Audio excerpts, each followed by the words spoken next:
We are back now with that growing mystery at the Vatican. Officials there following new leads and making a puzzling new discovery as they try to find out what happened to a 15-year-old girl who vanished nearly 4 decades ago. The Vatican is filled with centuries of art, history, and apparently bones. That revelation came during a search for a missing 15-year-old girl who vanished decades ago. That mystery at the Vatican. What happened to that 15-year-old daughter of a Vatican worker who vanished more than 3 decades ago? A tip led her family and authorities to a Vatican City property. And today, thousands of unmarked bones were recovered underground. ABC's Will Reeve is at the Vatican security is impenetrable. It reads like a story straight from the pages of a Dan Brown mystery. Open the doors and tell the world the truth. This morning, Vatican investigators are searching for the truth behind the decades-old disappearance of 15-year-old Emanuela Orlandi. The girl disappeared after leaving her home in the Vatican City to take music lessons in Rome. She was never seen again. Anytime there's a mystery, a potential scandal with any hint of a Vatican involvement, it's going to take on a life of its own.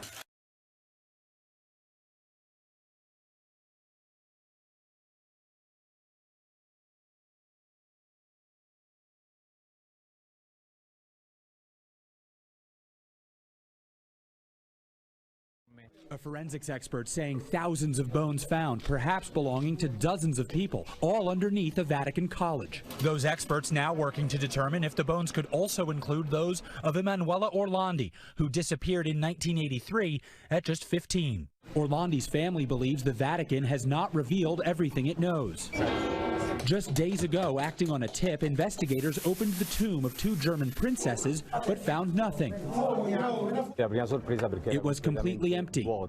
But in the process, Vatican officials found remains nearby, perhaps moved during construction years ago.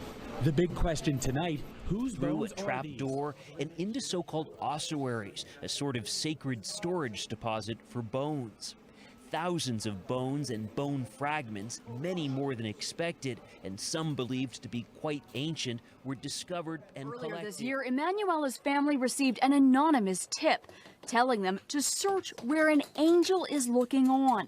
That led investigators to the Tomb of the Angel, meant to hold the remains of 2 19th century German princesses. Emanuela's brother watched as the tombs were pried open.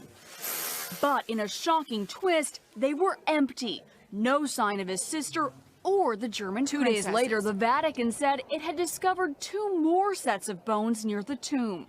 Tonight, those bones are being sent for testing, a process that could take weeks and hopefully offer answers after decades of questions. Inside Vatican City, where the bones were found, has now been sealed off. Investigators need to search that area and discover do the bones belong to Orlandi, the 2 German princesses, or someone else. For decades, the Vatican has been accused of covering up evidence of the young girl's mysterious disappearance, but officials have always denied any involvement or knowledge of it. A spokesperson for the Vatican is saying they've always shown attention to the suffering of the family, and it was in that light that they agreed to the recent excavations. It was at the family's request. But this isn't the first time that tombs and burial sites have been unearthed in the search for Emanuela. And this morning, this remains a mystery unsolved. The Vatican has long insisted it had nothing to do with the disappearance of Emanuela Orlandi. But if these bones turn out to be her, it faces a difficult task in explaining how they got there in an area off limits to the public. The papacy that the Protestants are now so ready to honor is a saying that ruled the world in the days of the Reformation, when men of God stood up at the peril of their lives to expose her iniquity. She possesses the same pride and arrogant assumption that lorded it over kings and princes and claimed the prerogatives of God. Her spirit is no less cruel and despotic now than when she crushed out human liberty and slew the saints of the Most High. The papacy is just what prophecy declared that she would be, the apostate of the latter times, 2 Thessalonians 2, verse 3 and 4. It is a part of her policy to assume the character which best accomplish her purpose. But beneath the variable appearance of the chameleon, she conceals the invariable venom of the serpent. All that she has done in her persecution of those who reject her dogmas, she holds to be right. And would she not repeat the same acts should the opportunity be presented?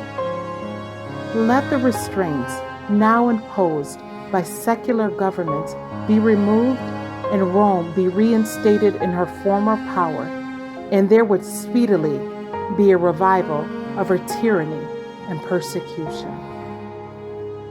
Excerpts taken from the book, The Great Controversy.